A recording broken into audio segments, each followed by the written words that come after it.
La Chine fait partie des pays qui ont le plus fort taux d'activité des femmes, mais comme ailleurs, les femmes chinoises font face à une multitude d'obstacles qui pénalisent leur carrière. Selon la Banque mondiale, 70% des Chinoises ont une activité professionnelle, ce qui est plus qu'aux États-Unis. Mais seuls 8% des membres des conseils d'administration des entreprises chinoises sont des femmes, contre 15% aux États-Unis. Partons tout de suite à la rencontre de quelques-unes de ces femmes qui ont réussi à surmonter tous ces obstacles.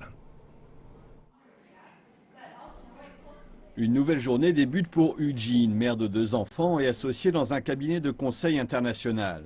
Des femmes occupant des postes importants tels que le sien sont rares en Chine. Le taux de femmes en Chine dans des positions élevées est environ 8%, alors qu'en Norvège, il est de 15 à 20%.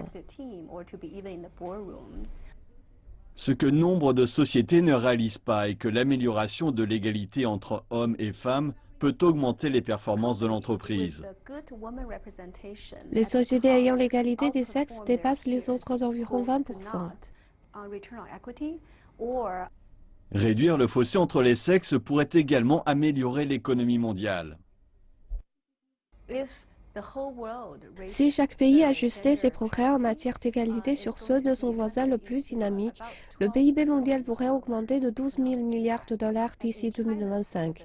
La Chine en bénéficiera le plus au niveau individuel, avec 2 500 milliards de dollars.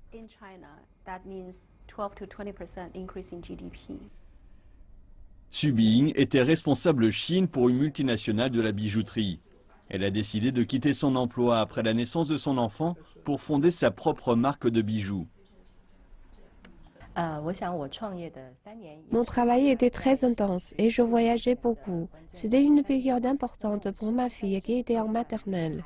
Je voulais trouver un meilleur équilibre entre mon travail et ma vie privée et participer plus à la vie de ma fille.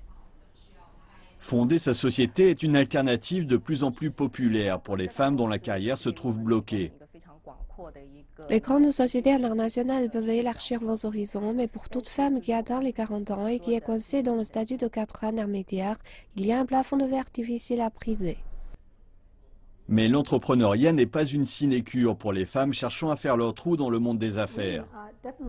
Je dirais que 50% des entrepreneurs du secteur de la mode sont des femmes, mais les femmes manquent de compétences managériales et de confiance pour construire une équipe.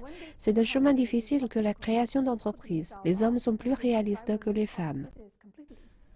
De plus en plus de femmes parviennent néanmoins à intégrer le club des ultra-riches malgré ces difficultés. 49 des 73 femmes milliardaires et parties de rien sont chinoises.